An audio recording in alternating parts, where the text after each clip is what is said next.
नमस्कार दोस्तों, कैसे हैं आप लोग? आई होप कि आप लोग बिल्कुल अच्छे होंगे और पढ़ाई भी ज़बरदस्त तरीके से कर रहे होंगे, क्योंकि आप लोगों के लिए अब बहुत कम वक़्त बचा है, ठीक है? सिर्फ़ कुछ ही घंटा के बाद में आप लोगों का एग्ज़ाम होने वाला है, इसलिए अभी जम के मेहनत कर लीजिए और जितना हो सके अच्छे से पढ़ लीजिए, ठीक है? तो प्रिय छात्रों नमस्कार, स्वागत है आपका अपना चैनल न्यू क्लासेस में। आज क्लास 10th के लिए यह वीडियो काफ़ी इम्पोर्टेंट होने वाला है, इसलिए शुरू से अंत तक देखिएगा और जितने भी स्टूडेंट अभी तक नए जुड़े हैं, प्लीज़ मेरे चैनल को सब्सक्राइब करें और साथ ही बेल आइकन को ज़रूर दबाएँ। तो आज हम जो आप लोगों को बताने वाले हैं, वो काफ़ी मोस्ट वीवीआई इम्पोर्टेंट क्वेश्चन है, ठीक ना? और सब्जेक्ट साइंस टर्म 2 एग्ज़ाम जो अभी कुछ ही घंटा के बाद में आप लोगों का एग्ज़ाम होने वाला है। तो देखिए स्क्रीन में आप लोग पहला प्रश्न देख सकते हैं कि मानव में यहाँ पर देख सकते हैं मानव में भ्रूण का विकास कहाँ होता है, ठीक ना? मानव में भ्रूण का विकास कहाँ होता है तो याद रखिएगा गर्भाशय में होता है, ठीक ना? और काफ़ी मेहनत करने के बाद ये वीडियो अभी हम बनाए हैं, ठीक है? इसलिए वीडियो को लाइक कीजिए क्योंकि आप लोगों के लिए ही तो इतना मेहनत कर रहे हैं। आप लोग देखेंगे, समझेंगे तभी तो एग्जाम में अच्छे नंबर ला सकते हैं और अच्छे से लिख पाएंगे। तो स्क्रीन में दूसरा प्रश्न यहाँ पर आप लोग देख सकते हैं कि मानव मादा में निषेचन कहाँ होता है, ठीक ना? मानव मादा में निषेचन कहाँ होता है तो याद रखिएगा फालोपियो नलिका में, ठीक ना? और ये मॉडल सेट का प्रश्न है, काफ़ी इंपॉर्टेंट है आप लोगों के लिए, ठीक है? अगला प्रश्न देख लीजिए, मानव में गर्भाशय की अवधि लगभग कितने दिनों की होती है तो याद रखिएगा लगभग 280 या फिर पूरा 40 सप्ताह का होगा, ठीक ना? अगला प्रश्न देख लीजिए, स्त्रियों में निषेचन कहाँ होता है तो स्त्रियों में निषेचन कहाँ होता है तो डिंब वाहिनी में होता है, ठीक है?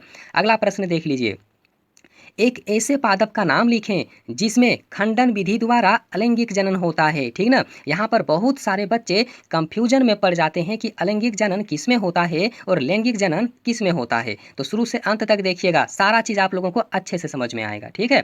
तो याद रखिए एक ऐसे पादप का नाम लिखें जिसमें खंडन विधि द्वारा अलैंगिक जनन होता है। तो अलैंगिक जनन अगर पूछेगा तो स्पाइरोगायरा आप लोगों के लिए बिल्कुल करेक्ट आंसर है, उसमें टिक मारिएगा, ठीक है?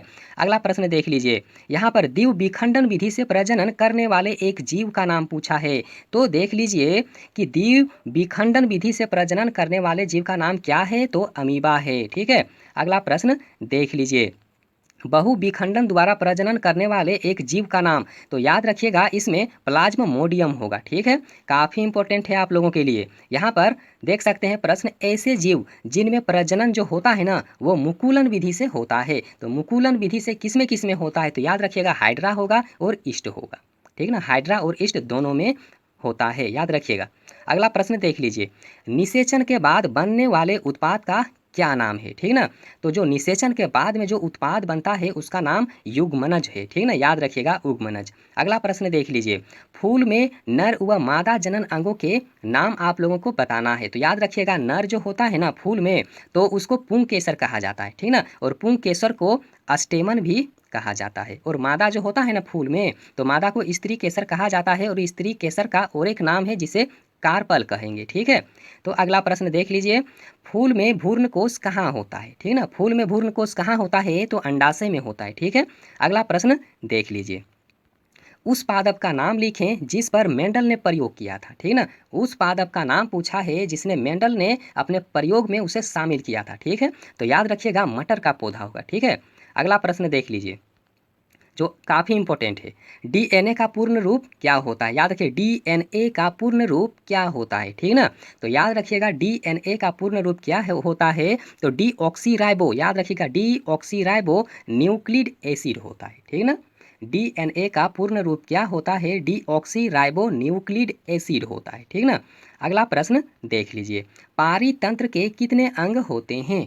पारितंत्र के कितने अंग होते हैं तो याद रखिएगा जो पारितंत्र होता है ना वो उसमें जो होता है कौन कौन घटक से मिल करके वह बना होता है, ठीक ना? तो याद रखिएगा जैविक घटक होगा और अजैविक घटक होगा, ठीक है? अगला प्रश्न देख लीजिए, प्रथम पोषी स्तर को क्या कहा जाता है? प्रथम पोषी स्तर को क्या कहते हैं तो उसे उत्पादक कहा जाता है, ठीक है? अगला प्रश्न देख लीजिए, यूएनईपी, याद रखिए यूएनईपी को विस्तार से लिखने बोला है, ठीक ना? तो याद रखिएगा यूएनईपी को विस्तार रूप क्या होगा तो संयुक्त राष्ट्रीय पर्यावरण प्रोग्राम होगा, ठीक है?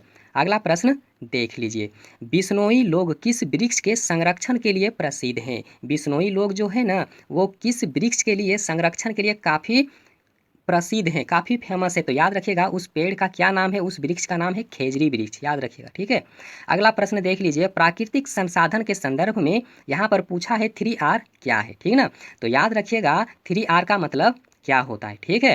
पहला जो यहाँ पर होगा रीडस होगा, ठीक ना, और रीडस को हिंदी से क्या कहा जाता है, कम उपयोग करना, ठीक है। उसके बाद होगा रिसाइकल, और रिसाइकल का हिंदी में होगा पुनः चक्रण, ठीक ना। उसके बाद में होगा रीयूज, और रीयूज को क्या कहा जाता है, तो पुनः उपयोग कहा जाता है। यही 3R का पूरा विस्तारित रूप है, ठीक है। अगला प्रश्न देख लीजिए कि आज तक कितने तत्वों की खोज हो चुकी है, मतलब आज तक कितने तत्व का खोज हुआ है। तो याद रखिएगा आज तक टोटल 118 तत्व का खोज हुआ है, ठीक है।